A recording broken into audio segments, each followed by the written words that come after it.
fun, art, drought-tough, creativity, organic food. In this Hutto garden, it's a creative co-op for Donna and Mike Fowler and children Emily and Luke. Donna and Mike keep an eye on things from her queenly perch. Since Hutto's home of the hippos, you'll spot a few on patrol. Their house, built in the 1880s by Mike's great-grandparents, was once a Lutheran parsonage. Since Donna and Mike began its restoration in 1978, they've replaced the weedy grounds with destination gardens, advised along the way by Mike's mother, V. Fowler, a renowned Austin gardener. Everyone can choose their mingling mood, hang out in the open corral, and check out the artwork. Or sit back a spell in a conversation area. One private spot, enclosed by a catalpa tree and star jasmine, started with a mission. I wanted to have a place to read the Sunday paper.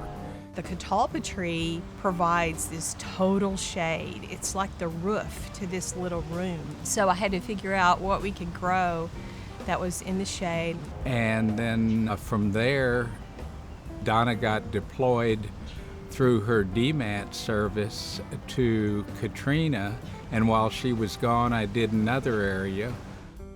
Mike's new pathways led to Donna's design scheme in lots of sun. I wanted a lot of drought-tolerant plants, but still a lot of color. And so I called it the desert garden. And then the rocks in the area are kind of a coral salmon color, and so they picked up the color of the coral yucca and the aloe vera when it blooms. To embellish, they handcraft whimsical sculptures from foundling objects. And it's a takeoff on my niece when she was pregnant with her twins, Luke and Liam. And I found a glass blue head at Goodwill for $5. So from that point, I felt like I ought to do something with it. And then I wanted to create palettes of color in different areas. After work and on weekends, they plotted garden after garden, each with a story.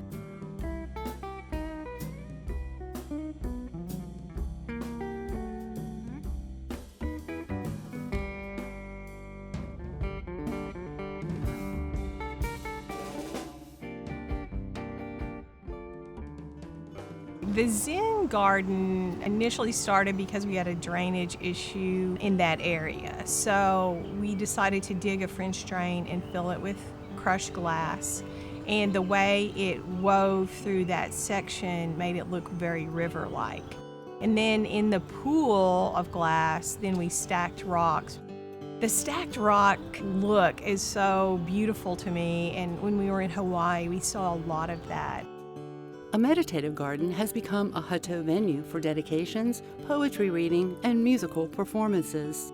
The arbors are the shape of cathedral windows that where the grapevines can grow up in there. And then we have like an altar area and a choir stand. As Mike hauled materials and graded paths, Donna designed drought-tough clusters in seasonal color wheels that appeal to wildlife. Because I love attracting the bees and the butterflies and the hummingbirds to the garden.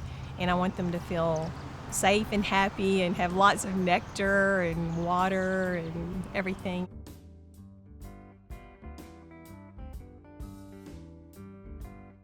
Then they add the final touches, details big and small that give it the special Fowler distinction. There's so many beautiful plants and everything, but they just need something to like all tie them together. From the backside driveway, travel left to open gardens.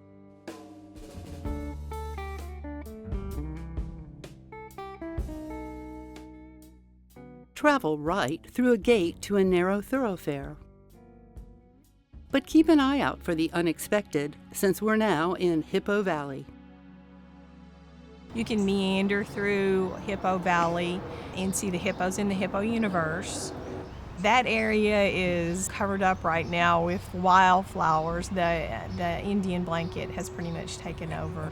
In fact, we've got some lost hippos in in the hippo universe. The hippos in Hutto are iconic. The Texas legislature made us the official hippo capital of Texas. The latest project is an organic vegetable garden on the lot next door. Once a jungle of overgrown weeds and hackberry trees, slowly they hacked it back and renewed the soil.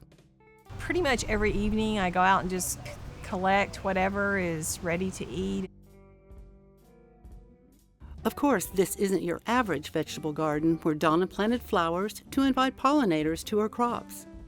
From low and high, it's got the Fowler touch. And we needed to trim our cypress tree. So Mike decided to save the wood from our biggest cypress tree and then build this big chair. You kind of feel like the queen of the garden when you're up there. It's so big. And it's fun to photograph children that come over and they're sitting in this giant chair. It makes them look even smaller, like they're Alice in Wonderland.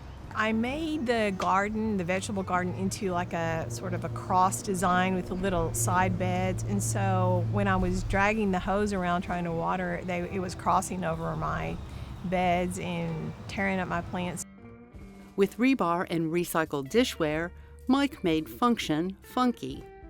And then when he was finished, he said, these look a lot like busts of people. So I think it would be a good idea if you would paint faces on these. And then after that, I thought, well, I think they need some jewelry because they look like ladies.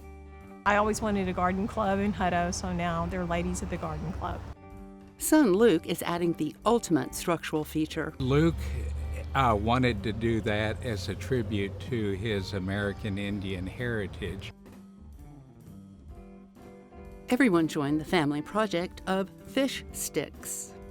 And what I do is whimsical, and it's usually yard art. I call it yart. And the whole purpose is keeping stuff out of the landfill and recycling and upcycling materials. We don't need to buy a lot of stuff to have nice things in our yard. I've told Mike I feel like I live in the creative co-op here because every day I come home and it's like something new or somebody has an idea. These days, they're inspired too by the sculptures inherited from Mike's father, Mel Fowler, placed with care. What my father did, he was a professional sculptor in his second life. He did true art, and just the connecting beauty of plants and sculpture, art, whimsy makes such a statement to me. And we totally love it when people come out and enjoy it. We have people drop by constantly. Can we look through your garden? Would you like a garden tour? And we've met some wonderful people that way.